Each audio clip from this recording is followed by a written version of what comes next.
Last week, we showed you Brian's exclusive interview with the Department of Homeland Security brand new chief, Kirstjen Nielsen. But why did she choose to go to that area of the border within days of her confirmation, we asked Brian. All right. So now, Brian McKinley reporting for Judy. I asked the Border Patrol agents about what it is like their day in and day out from when it started, when President Trump started, to where we are today. Here's what they had to say.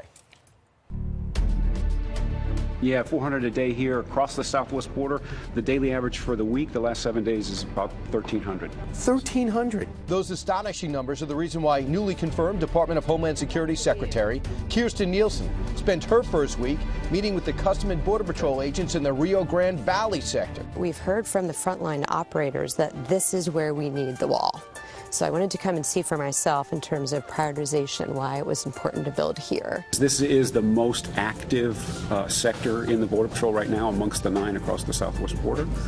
More apprehensions and arrests are done here. More seizures are done here. And the problem with unaccompanied children and family units is more acute here than it is anywhere else on the border. Part of the issue, the border wall in this area is not a straight wall.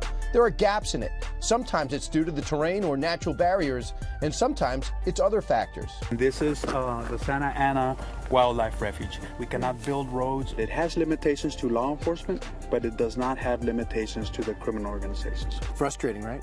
Very frustrating. We tend to have the discussion about the wall with respect to illegal immigration problem, but you can't forget it's criminals, it's traffickers, it's smugglers, it's special interest aliens, potentially terrorists. It's all the same pathways.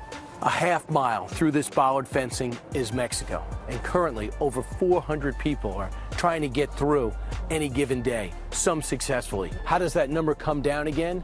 Congress has to act. They watch what's happening in Congress. They watch what's happening as part of our national conversation. They're watching everything we do and learning from it, finding out how to exploit it. The numbers don't lie. Chief, let's take a look at this.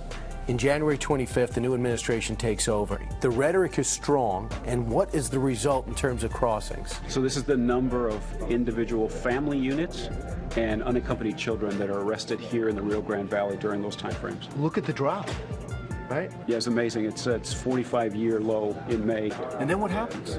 So the calculation starts to change. Since May, these loopholes that exist in current law are now being re-exploited. And the numbers go up again.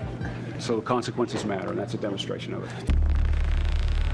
And it's not just facts and figures, it's what the actual border agents are experiencing as well. You talk about trends.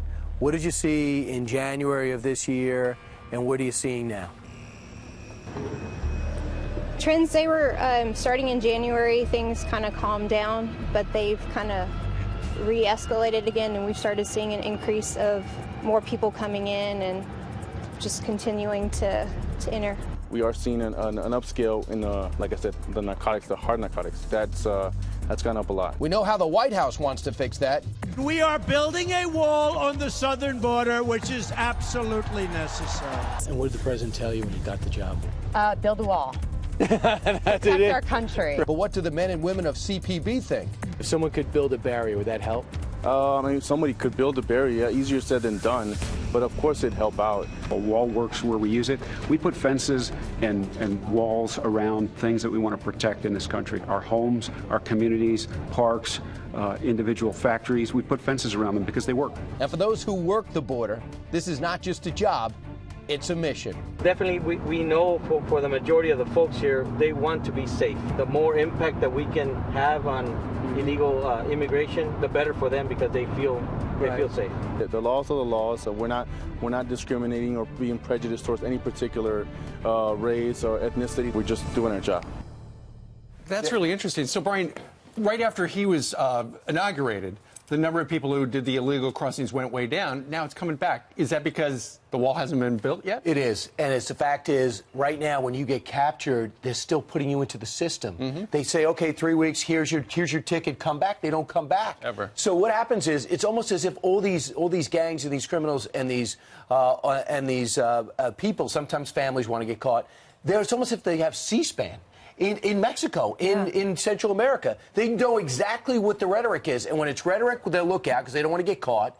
But when you tell people there's going to be no ramifications if you're caught here, let alone if you can get here, then they don't worry about it. They're going to come in, they're going to be all the illegals. So you have to get more courts, you have to have bigger detainment centers, and you got to let them know you're going right back immediately. And most of them are not Mexicans. It goes central and south. Mexico is not the issue. They go through Mexico, but it's not Mexicans. So what surprised you the most? The biggest surprise is the way that they don't want to get caught. If you tell them, if you turn off the magnet, people won't take the risk. The jobs. They don't take the jobs. And if they do get caught, if they know they're going back, they're not going to be able to execute. They're not going to be able to say, I'm going to get this family over here safely. I'm not going to be able to get these drugs over here safely. Also, fentanyl. If you want to stop fentanyl, it's a synthetic drug that's killing our country and destroying our youth. You got to stop it at the border. That's real. How and are you if you think this is President Trump or President Obama, it's not. You got to go talk to the border agents.